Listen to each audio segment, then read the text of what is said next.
into our content, we are here today for a FreeWill webinar on the Charity Navigator rating system, which was recently revamped. And so we'll be demystifying that and talk about how a strong rating can help demonstrate trust to potential donors. We are joined by a special guest today, Laura from Charity Navigator, and I'll tell you more about her in a minute. Laura, thank you for making time out of your day to spend with our community. Thanks, Lauren. I'm so glad to be here. I am from Denver, everyone. And so the person who said that they were enjoying the 60-degree weather, I too am very looking forward to that. So it's great to see everyone on this webinar. Thanks. Hopefully you can step outside later today and actually enjoy it. That's awesome. Exactly. Great. Well, a quick note before we begin. Today's session, as always, is approved for 1 CFRE continuing education credit. So if that's important to you, please make sure to fill out the survey at the end of the webinar. We've added a question there about that so we can certify that you were here in the event we need to do that in the future. So yes, CFRE credit is available for today. Our agenda for today is pretty straightforward. I'm going to do some quick introductions and housekeeping, and then I'm going to pass the mic over to Laura for a presentation about Charity Navigator ratings, how they've changed, how they assess and evaluate charity effectiveness and efficiency. And at the end, we're going to try to preserve some time for Q&A with Laura and answer some of your questions before we sign off. So some quick introductions first. If you've ever been to a FreeWill webinar before, you're probably used to seeing a very tall man with red hair and sometimes a beard, sometimes no beard. That is, of course, our co-founder and co-CEO, Patrick Schmidt, who's on a well-deserved vacation. I am here today filling in. My name is Lauren. I'm FreeWill's nonprofit training lead. So I design and lead trainings for our nonprofit partners to help them in their professional development and help them get the most out of their FreeWill products. So I've been at FreeWill almost 3 years. I'm a former nonprofit fundraiser myself, most recently at the Chesapeake Bay Foundation here in Maryland, where I'm based. I was their associate director of plan giving. And while there, I purchased FreeWill for that organization. So I was a FreeWill partner for a time before joining the company 3 years ago. I live here with my husband, Chris, and our rescue dog, Holly, and rescue cat, Felix, who's actually hanging out over here on the desk with me today. He's my coworker. Now, the FreeWill team, as you know, has grown a lot in the 3 years I've been here. We've now raised over $9 billion for nonprofits, on our way to $1 trillion. That's the goal. We're working with over 1,450 nonprofits all across the country, all sizes, all sectors. It's an amazing, forward-thinking community of nonprofits. And combined, our staff has over 4 centuries of fundraising experience and expertise, which is pretty awesome. Now, as usual, we are offering a gift today that we are going to share with a handful of people, about 20 people, and it's the book, Making the Ask, The Artful Science of High Value Fundraising. If any of you have read this book, tell us so in the chat, but this is one we'd love to share with a handful of you, chosen at random. We love to share books, and we're lifelong learners at FreeWill. So if you're interested in putting your name into the hat for the book, do not tell us that in the chat. Don't put your mailing address in the chat, please. Just fill out the post-webinar survey and let us know you'd like a chance to win it. And if you win, we will send it to you. Okay, a few items before we get started. We survey you before every webinar. We've been doing it for almost 4 years now. And we want to touch base on how you all are feeling. So first of all, if you're arriving here today not knowing quite how you feel, I would say you're not alone. Our happiness quotient went down a little bit from 2 weeks ago, and our anxiety went up a little bit, but our eagerness went up and our loneliness went down. So we're a little all over the map today. We feel you. Deep breaths. It's the beginning of the year, so there's might be a lot of unknowns in your future, but if you're feeling a little all over the place, you're not alone. I am really encouraged to see how our confidence around hitting goals has stayed steady throughout the month. Last year, this time, we were a bit all over the map. 2 years ago in January, we were on a downward trend in terms of confidence around hitting goals. So we're doing well so far in 2024, which is great to see. Now, we asked you ahead of time, how do you rate your current understanding of Charity Navigator's rating system? The majority of you are right in the middle. You're sort of, you know, a little bit, but not too much. But more of you are unfamiliar with the rating system than familiar with the rating system. So you all are in the right place today to learn more about that from the horse's mouth, as it were. By the end of this session, you're going to have a much better understanding of how charities are assessed by Charity Navigator. We also asked you if you've ever reviewed your nonprofit's profile on Charity Navigator. I'm really encouraged to see that so many of you have. Almost 2/3 of you said yes, but that does make the previous slide all the more interesting. You're looking at your rating, but you're not quite clear on how you're being scored. So this should, again, be a helpful session for you. And then also, how have you ever researched another nonprofit on Charity Navigator? Not too dissimilar results here from the previous slide. About 6 out of 10 of you have. The other 4 out of 10 of you hopefully will do so after this session and familiarize yourself with the Charity Navigator website. Your donors are undoubtedly using it, so it makes sense for you to use it and see what's what. So on that note, I'm excited to turn the mic over to Laura as our special guest speaker today. Laura has a wealth of experience in evaluation, both on the nonprofit side and in the government sector. At present, she is the Chief Program Officer at Charity Navigator. So again, we're thrilled to have her today. She also has deep roots in nonprofits. So she was the former Senior VP at Mercy Housing, where she led strategic planning and evaluation for their resident services. And she spent 15 years at USAID managing global health programs, including the President's Malaria Initiative. So pretty great experience there. She has a master's in public health from Yale, not shabby, and also a Bachelor of Science in Chemistry from University of Michigan. As she mentioned, she lives in Colorado with her husband and her children. We learned it's one of her children's 8th birthday today, so happy birthday to him. And her dogs, and like every Coloradoan I know, loves outdoor activities like hiking and kayaking. So it's lovely to have you here today, Laura. I want to invite you. I'm going to stop sharing my screen and you can go ahead and share yours to get started. What a wonderful welcome. And I love those polls in advance just to kind of get a sense of where everyone is. Give me a second and let me see. Can you guys all see my screen? It is coming up now. Yep, there it is. You're all right. Really great to be here and talk to all of you. It's so wonderful to have such an interested crowd with some of you who are familiar with Charity Navigator and some of you who might be new to us or, you know, not as familiar. So welcome. Hopefully by the end of this, some of your questions will be answered. I just want to start with, you know, it's January 30th. The giving season is just in the rearview mirror, and I'm sure we're all in a taking stock moment to see how the last quarter did and what are the big trends. And I pulled out a quote from our colleagues at Giving Tuesday that I think sort of sums up what we saw at Charity Navigator, which is it's a little rough out there with donations. We're seeing fewer donations. They're giving about the same amount. But, you know, some of our traditional donors just in the sector are dropping off. And then we're seeing we've got new donors in the, you know, less baby boomers, more Gen X, Y, and Z who are now entering the giving space, and they're just looking for different things and donating different ways. So the giving landscape is definitely changing and evolving, and we're right there with you at Charity Navigator trying to change and evolve. So we're meeting both the donors' needs and reflecting the best practices in charity evaluation.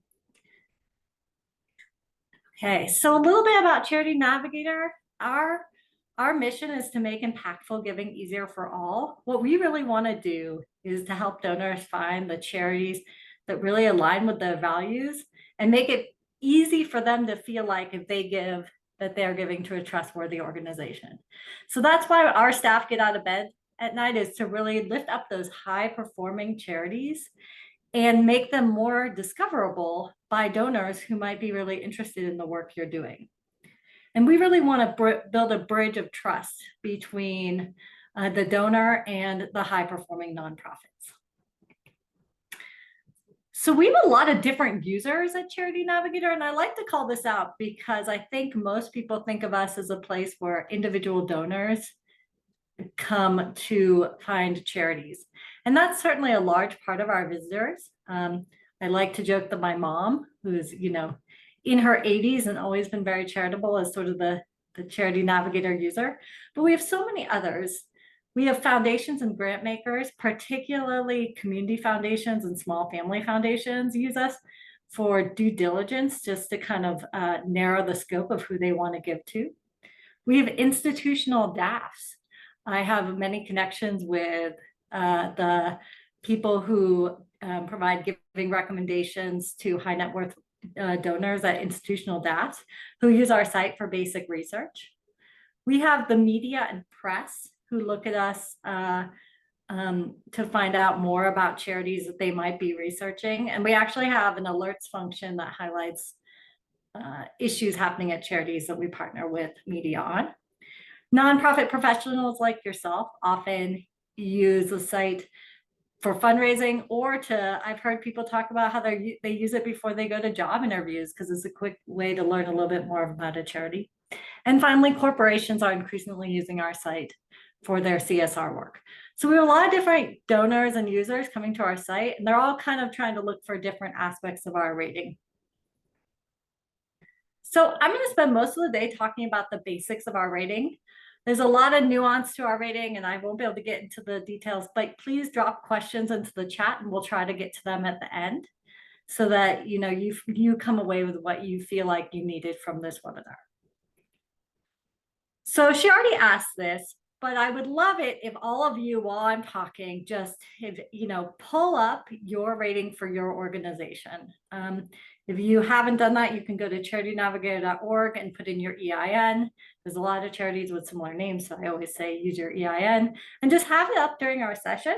I'll give you a moment to do that. I think it really makes it grounded, so you can look at what am I seeing on my site? What is she saying? How can I square these two things and make it more real for my organization so I can do what I can do to improve my score.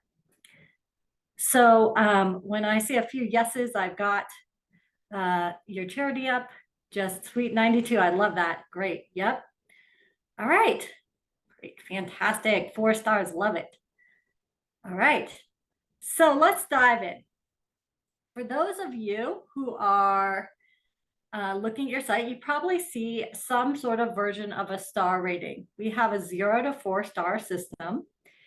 And we tell donors that a 3 and 4 star is give with confidence. We really think 3 stars mean you are trustworthy, and 4 stars just you have all of your ducks in a row. So we really recommend to donors 3 and 4 star. And it's basically based on your Charity Navigator numeric score, which is a 0 to 100 score. So 90 and above is a 4-star charity, 75 to 89 is a 3-star, 60 to 74 is needs improvement, and 50 and 59 below is poor or very poor. About a third of our organizations are 4-star on our site. So that's the top line score. A lot of our donors just look at your rating, see it's a 4-star, and they move on. So I saw a few of you say, oh, I'm not rated. Why is that? How do I get rated? So who's rated? First of all, you have to be a 501c3 charity. We don't rate 501c4s. You're tax deductible, you're a 501c3. You're also not a private foundation. We only rate organizations that actually accept donations. So private foundations don't do that. And then third, you have to have filed 3 years of a full 990 tax form. So there are a couple different types of 990. There's the 990N, which is for smaller, sometimes called the postcard, the 990PF. If you have 3 years of that, you're not going to be rated. It has to be the full 990. The reason why we do this is because particularly when an organization is young, your finances, you're growing. It might be very volatile. And so we feel like we need 3 data points to really see what the trend is and to give you a fair score. I would never want to give an organization a score off of 1 year when, you know, maybe that was the best year ever and the next year is not so good, or vice versa. So we need 3 990s so we can do a 3-year average. This translates into about 219,000 organizations rated on our site today. Now I'm seeing, I just found out I'm not part of Charity Now. How do I get started? Again, it's really based on your 3 990s. So if you have filed 3 years, eventually you'll just automatically get rated. You don't actually need to take any action. All right. So our rating system has changed quite a bit in the past 5 years. If you are familiar with Charity Navigator from several years ago, it might look very different. We actually now, starting in basically 2021, 2022, created what we call the Encompass rating system, which is way beyond just the financial metrics. So there's 4 areas we rate on. We rate on impact and results, accountability and finance, leadership and adaptability, and culture and community. If you had come on our site, you know, in 2017, all you would see a rating would be on is the accountability and finance, just on your 990. We, because of in consultation with the sector and just wanting to make the most accurate rating that reflected what donors want to know about your charities, we have expanded our ratings to have these 4 areas. So I'm going to talk through each 4 because they're very new, and show you how you can earn them and how you can tell donors a greater story through earning scores in all 4 areas. So where do we get all this data? How do we know all this about you? The first is obviously the IRS. The foundation of our charity is still the 990, and that is a publicly available document, and we do rate that. That is what sort of the basis of the information we find out about you. It has your mission statement, your website, your address, a lot of really useful information. So that's the first set of data. And then from there, this is where you as a nonprofit really can take ownership of your rating, because we get a lot of data from you. And you can go onto our nonprofit portal and you can submit additional information about your charity. And I'll talk about exactly how and when to do that. And you can also change things like if you think your address is wrong, and basic information. And then you can also provide additional information to get rated on those other beacons. And then the third area is the Candid profile. We have a partnership with Candid, and they have Candid is now called GuideStar is now Candid, in case you're like, who's Candid?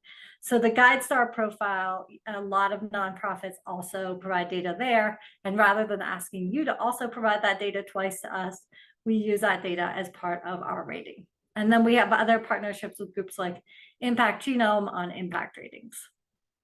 So we have 3 different sources. Everybody's rated based on their IRS information, and then charities have a choice and are highly encouraged to then layer on additional information through providing us information and GuideStar. All right, so let's dive a little bit more into the charity rating. What does it all mean? So as I said, everyone gets that 0 to 4-star score. And you can see 2 examples of that in the 2 badges, as we call it, on the screen right now. So they're both 4-star and they're both 93, but they're a little bit different. The one on the left has earned an additional beacon, but has the accountability and finance and leadership and adaptability beacons, but hasn't earned their impact and results beacon, nor have they earned the culture and community beacon. So they have, they're still a 4-star, but we would call this an incomplete score. And later this year, we're actually going to roll out more graphics to kind of highlight this to our donors. The right-hand side is an organization that's also 4-star at 93, but they've earned all 4 beacons. So they have a complete score. Now, we've done a lot of donor research on this, and donors really want charities to have all 4 beacons. They feel like that conveys a lot more trust and transparency.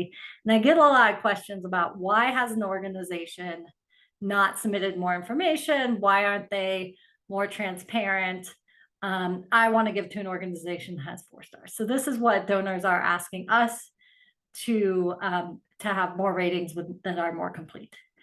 And also, our whole system is preferences charities that have earned all 4 beacons. So they come up higher in search. You're eligible for our recommended charities list, and you're just more discoverable on our sites. So those are kind of the differences between the 2 ratings. I'm gonna now go into, there's so many good questions coming in on the chat. I can't answer them all, but hopefully, Lauren, you're gonna pick out the ones that you want to interrupt me for, and let me know what I should answer. But in the meantime, yeah, go ahead. We're keeping track of questions, and we're going to try to get to as many of them as we can during the Q&A, everybody. So hold tight. Great. All right, so let me go through each beacon one by one. Oops. All right, so the first is the accountability and finance. This is the beacon that I'm sure every single one of you who said you were rated most likely has. This is based on your 990, and this is sort of the foundational, I might call it historic Charity Navigator rating. And that is based on your financial health, how sustainable you are, and your strong governance practices. So on the right-hand side, you can see an example of what a score might look like. You've got on the top all of the accountability and transparency metrics, like board composition, if you have an audit, conflict of interest, meeting minutes, document retention, whistleblower policy, and then the financial metrics we rate on. And all of that, they have different point values that are based on the evidence, and that rolls up to your accountability and finance score. So as I said, there are 2 parts, and the metrics that you have vary by the size of your organization. So if you're a big organization, you have many more metrics than some of you who might be a $250,000 a year organization. So we do scale it based on the size of the organization, because we think we should expect more from an organization that's got a $500 million budget than a very, very small organization. However, the 2 parts do remain the same no matter what. So there would be accountability, which is up to 17 metrics. And as I said, that's around board independence. That's really a critical best practice, having those policies and procedures around board minutes, and reviewing 990s. You should have policies in place around conflict of interest, whistleblower, and CEO compensation. And then if you're a large organization, and there's about 2,500 of these, we actually look at your website and make sure that you're listing your key staff, your board and financials, and your 990. All of these are check boxes on your 990. So these are all things that when you're going through your 990, you say, yes, I have a whistleblower policy. Yes, I have CEO compensation. So we're just pulling what you have said is true about your organization into our rating. The second piece is finance. So we have up to 4 metrics. Most people have 2. And then if you're a very large donor funded, you have 2 additional. So everyone has the program expense ratio and liabilities to assets. And then those larger organizations have working capital ratio and fundraising efficiency. So last year, we made a rather radical change to all of these metrics, and we rescaled them. So we used to have a much higher passing threshold for all of these metrics. And instead, we really looked at the data in the universe and said, where are most nonprofits landing on this? And, where is that cutoff line for where we think actually there might be a problem versus just normal business? So our program expense ratio, which is known as the inverse of overhead, 70% is the passing threshold. And that means that 2/3 of organizations pass program expense ratio. There's no points for being better than our threshold as long as you're over it. And that's true for all of these metrics. you will pass. So all of the metrics, we recalibrated them based on what were norms in the sector. The finance metrics are also a 3-year average of all your finances. So if you have something funky in 1 year, it will usually average out. And so that's why we need those 3-year averages, so we can have a more normalized score. So 1 year probably isn't going to make a big difference. And actually, given the pandemic and all of the unusual times we've lived through, we actually made an adjustment where your 990 during the pandemic was just really, as a non-technical term of wacky, we actually dropped it for you and just said, we think this is an unusual 990 and we're not going to include in this score because we don't want to hurt them due to external factors that were out of their control. So it's always a 3-year average of those. And then the accountability is based on your most recent 990. So what did you say last year about whether or not you had a whistleblower policy? And they're like, yep. Laura, quick question for you. Well, first of all, there's one in the chat that I think you can answer quickly. Did you say the acceptable ratio for program and admin expenses was 70% or higher? Mm-hmm. Okay, gotcha. And then we had a couple people ask about faith-related or religious organizations that are not required to fill out a 990.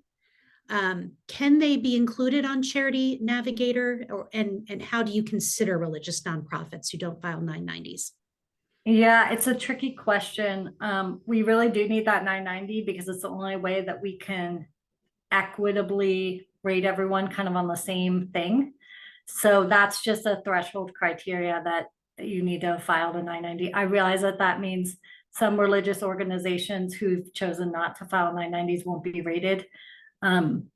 You can earn the other beacons, and I can talk about how that is so you can round out your score, but we just need a level, a similar document, or else it doesn't, we can't be comparable across nonprofits. That makes sense. Thank you so much. So,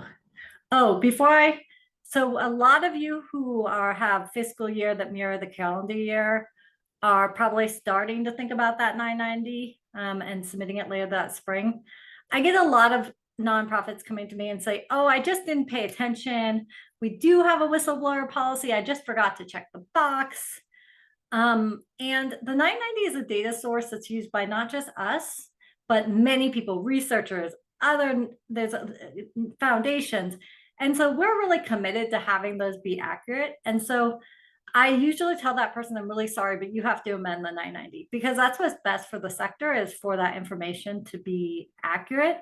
So before you sign your name, which is under penalty of perjury, just take a beat, make sure you review it, make sure those check boxes, pull up your Charity Navigator score and say, okay, it tells you exactly which line items. Okay, yeah, I've got the whistleblower, because it will affect your score if you just missed a check box or were in a hurry and sort of missed something. So I just plead with people, just take that 5 extra minutes to review it before you sign. All right, so that's the accountability of finance. Let me move into some of the newer beacons that might be less familiar to you. The next one is leadership and adaptability. And this is really looking at, do you have just the basic strategy and leadership principles that are necessary to be a functional nonprofit? So there is, in the nonprofit portal, which you can see the address below, you can log on, you can get an account for your charity, and you can fill out a pretty simple form that will ask you, do you have a mission statement? Do you have a vision statement? Do you have a strategy? Do you do leadership development for your staff? Which, frankly, nonprofits compared to the for-profit sector do not do a good job of professional development for your staff. So do you do that? And then a story of adaptability, because I think we've all learned from the pandemic that being adaptable is just so critical for nonprofit success. So it's fairly straightforward. It's mostly check boxes and a few text boxes. And we're not grading you on how great your mission statement or how great your vision statement is. We just want to know you have them. And because the evidence just says that having it makes you a stronger nonprofit. And So it's really just presence or absence of these strategies. And then you get a chance to really tell your story to your donors about what's your vision statement? What are your goals for this year? What are you trying to accomplish? And we've heard from donors that they really like being able to, especially the very discerning donors, they really like to go and peruse that part of the rating and learn a lot more about the nonprofit. So this is a place where you can really start curating your score. And that it's a fairly simple, easy lift to earn another beacon. So as I said, it's mission, vision, and strategy, leadership, and adaptability. So that's this beacon. As I said, I hope everyone at least goes and tries to earn this one because it is fairly straightforward and again, rounds out that story. Right. So the next beacon is culture and community. And this is something I feel younger donors are really interested in because it relates to your equity practices. And then how often are you engaging with the communities you work and asking them what they think and getting feedback? So there's two components of this score. The first one we call constituent feedback, and that is based on the how we listen section of your candid GuideStar profile. So these are a couple of questions that ask you, how are you listening to the people you serve? Are you asking them what they think? Are you getting their feedback and are you incorporating into their programs? That is a best practice in the sector. And we know it's a really great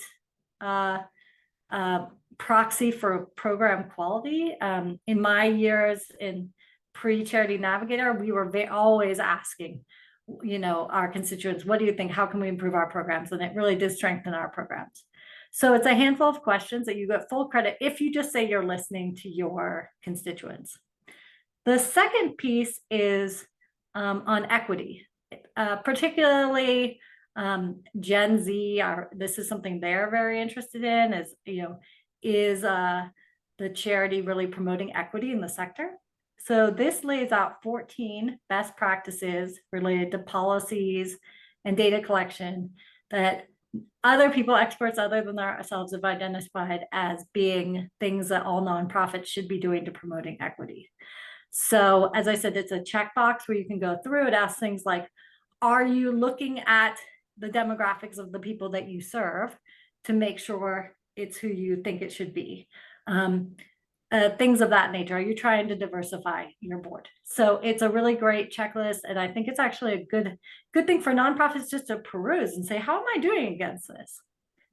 So both of those are on the GuideStar Candid profile. So if you've done GuideStar Candid and you filled that out, we just automatically get it.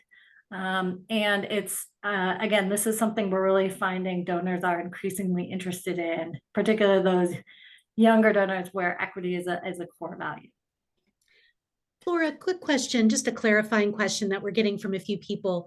Other than finances and accountability, we know that data comes from the 990, but for these other newer beacons, this data is coming from the charities who are answering questions to this data? Okay. Yep. Gotcha. So they would need to log on and create a profile and answer these questions in order to submit that data for consideration.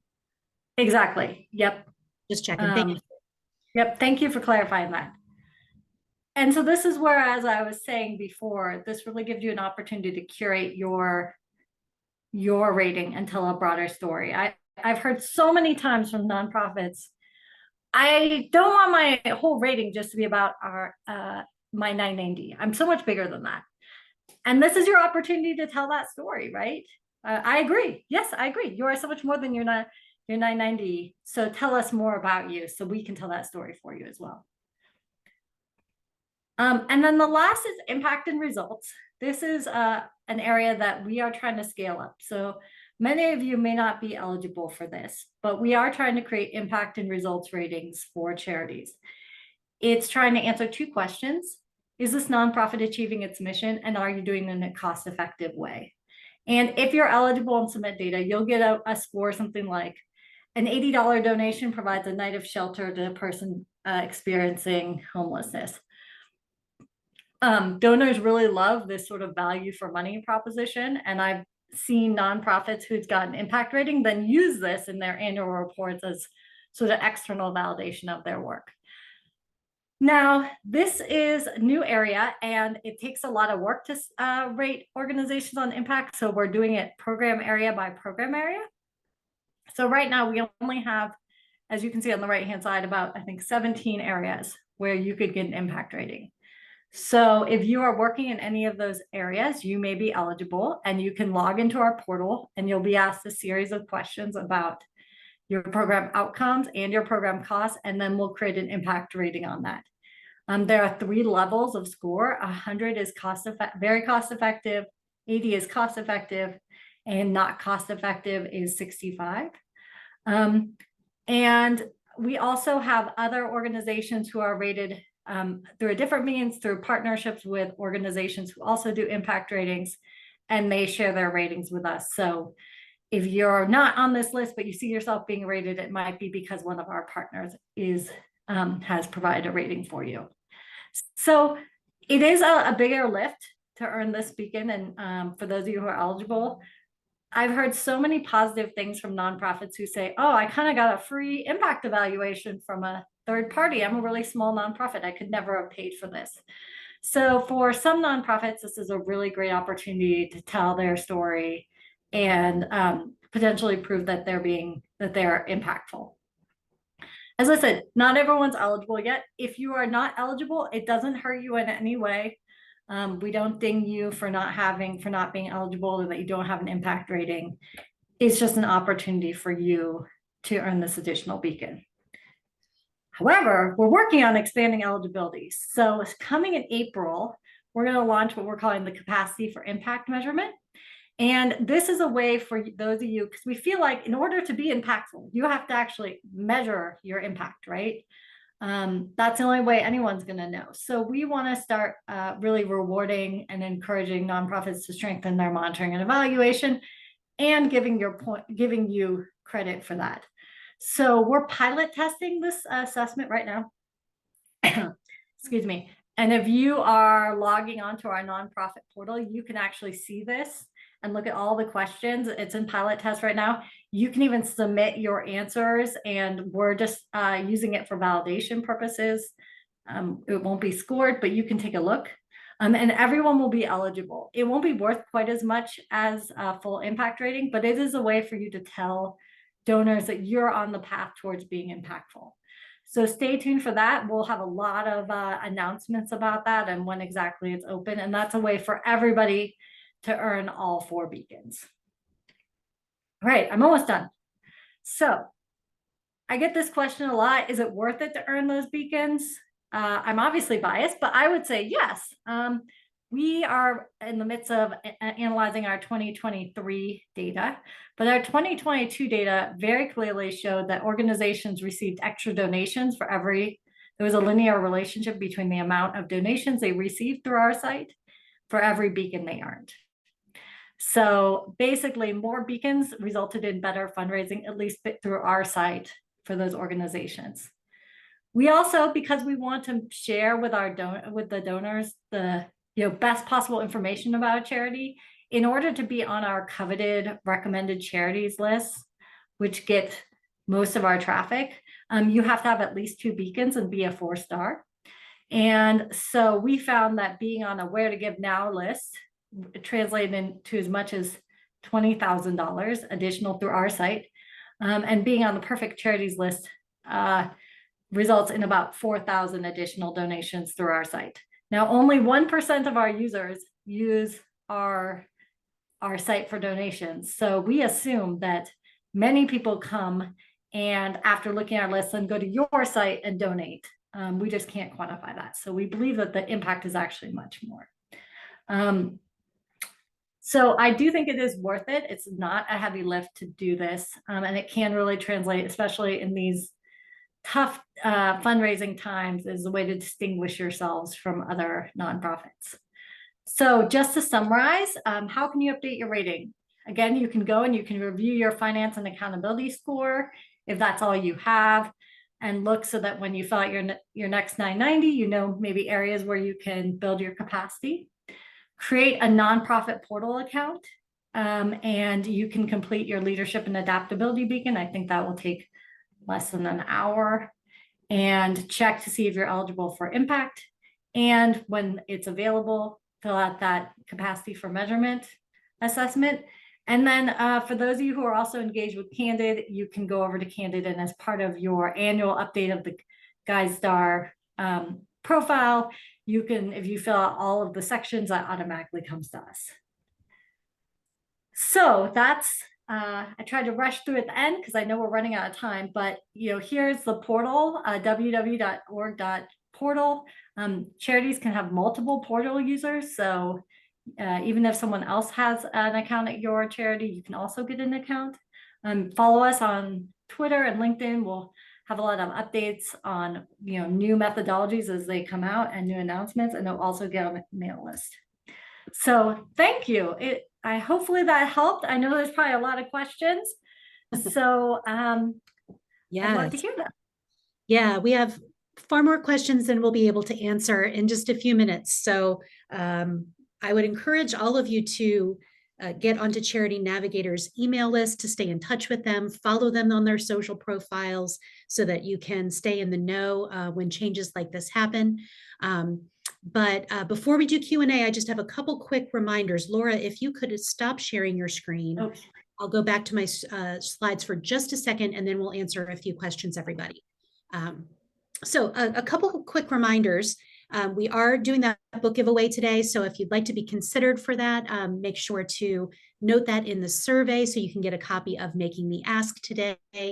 My colleague Phoebe is going to drop a link to that survey in the chat now. We really appreciate your feedback on these sessions. And also if you're taking CFRE credit, that's helpful to note that in there as well. I also want to mention that if you are looking for a partner to help grow your plan giving program and want to learn more about FreeWill's services in that area, in 2 weeks, we'll be holding a product showcase around featureships. And so I'll be joined by, or there's a couple of my colleagues are going to come together to talk to you about what featureships are and how they can help you reach new potential plan gift donors. That's on February 15th, which is a Thursday at 12 p.m. If you'd like to join us for that, there's a question in the survey to easily sign up. So note that in the survey as well. So next steps for today will be to please fill out that survey. The link you can find in the chat. Our next webinar, when Patrick gets back from his vacation, will be on February 13th. And we'll be talking once again about AI and fundraising. What are the things you need to know? How are your peers using it in their day-to-day work and so on? So I hope some of you can join us for that. And we love staying in touch with you regularly. So if you ever have any questions or great ideas, Patrick encourages you to email him at patrick@freewill.com or connect with him on LinkedIn. I would also love to connect with some of you on LinkedIn. So you can find me, Lauren Winther-Hansen, and do that as well. So with that out of the way, let's try to answer a few questions before we run out of time. Here's a question from someone they say they're at a small, chronically understaffed organization, and they're, oops, I lost it. They're worried that although they went through the effort to populate all the beacons this year, depending on their staffing and their workload, they may not be able to keep that information updated in a timely manner. How will that affect their rating going forward if they're not able to update it regularly? Yeah, the rating information you give to us, we'll keep for 3 years. So we'll use it for 3 years, and then at some point we'll start to say, hey, your rating's a little bit out of date. Are you sure, don't you want to update it? So you can choose not to do anything for 3 years if you want to, and we will automatically get your 990 from the IRS. So at least that part of your rating will be updated annually. Great question. I totally get where you're coming from. Yeah, it can be a big lift for some of our smaller friends out there that are teams of one. This is a similar question. Someone said throughout the year they receive reminder emails to update different sections of their org's profile before new ratings are released. Is there a schedule of deadlines so that they are not scurrying at the last minute? Yeah, so we do update rolling, and I think we just sort of before every release say, hey, you can, if you want to be in for the next release, you need to go and update. So we update on the first of the all even months. So it's every 2 months. So February 1st, April 1st, June 1st, etc. And then we do one right before Giving Tuesday, just so that we have the most up-to-date information. So, you, as long as you get it in, sometime, if you don't think your organization needs to be updated, you can just ignore it. I would say if you haven't earned your beacons, you always have a chance to earn that beacon, and it will be updated at the next update. That makes sense? I think that kind of yeah. Okay. And I should say there were a number of comments in the chat from people saying that they had donors give and they weren't sure how they found them, and they went back and found out they were using Charity Navigator, and that's how they found them. So we got some Oh, that's great. in the chat today. Is there a way to look at historical ratings for a charity beyond what they're currently rated? Can you look backwards? You can. We have, if you look, there's a little section of our rating that says historical ratings, and you can click back. There is a caveat that we've changed our system so substantially that sometimes it's apples to oranges. I get a lot of questions from like long-time rated where they want to say, we've been a 4-star rated charity for 20 years. And I get that, but it's a very different rating system than it used to be. So you can look back, just be aware of that caveat. We are actually trying to build out better reporting for the nonprofits so that you can see how your rating has changed over time, and potentially, areas where you can improve. And so stay tuned for that. That's hopefully will happen this fiscal year. That's amazing and very good news, I'm sure, to a lot of people here today.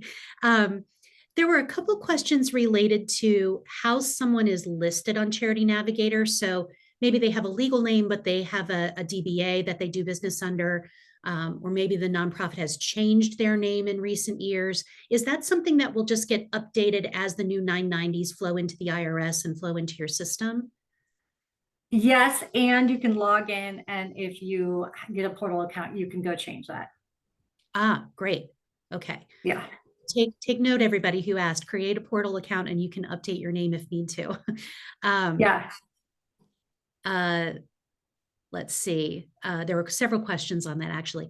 Here's an interesting one that I don't know if you can speak to this, Laura, but people are interested in the difference between GuideStar and Charity Navigator. Do they need to be on both? And what, if anything, in your mind, distinguishes Charity Navigator from GuideStar? Can you speak to that at all? It's a good question, and I think it's one that's actually pretty confusing. So GuideStar actually doesn't rate charities. They have called seals of transparency. So the more data, they don't evaluate any of the data they provide. So if you go on and you create a profile and you answer these 2 questions, you get I think it's a bronze, 2 more, silver, gold, platinum. So platinum just means you've completed their whole survey.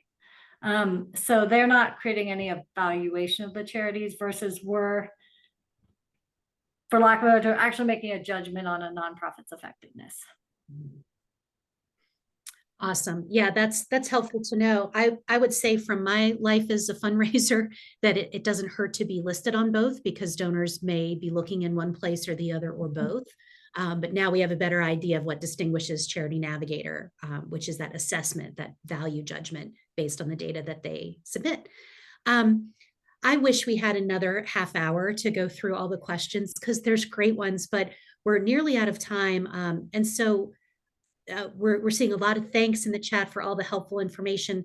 Laura, are you able to share contact information if people have specific questions where they want to follow up? What's the best way to talk to Charity? Yeah, I would recommend info. I'll put in the chat, info@charitynavigator.org, just because we have people working whose job is to answer questions from nonprofits. If you send it to me, I'm not going to be as prompt, and probably won't provide as good of an answer. So info@charitynavigator.org is your best bet, and someone usually responds within a day, depending on volume. So yeah, and I hope that you get answers to your questions quickly. There's so many great questions. I do wish I could stay on and answer every single one of them. I agree. I think we could fill half a day with everybody's great questions. But yeah, everybody, you are encouraged to send your questions to info@Charity Navigator. And we'll follow up later today with the recording and the slide deck from today. Please do fill out that post-training survey for your book and to sign up for our product showcase and for your CFRE credit. And yes, I agree, this went very fast. I'm seeing that comment in the chat. So thanks for joining us today, everyone. On behalf of Laura and my colleague Phoebe, who's helping out today, and Patrick, who couldn't be here, thank you for carving out some time for FreeWill. I hope this was helpful. And we'll see you again very soon. Thank you too for letting me join this great group. Absolutely. It was wonderful to have you, Laura. Have a great day, everyone. We'll see you again soon.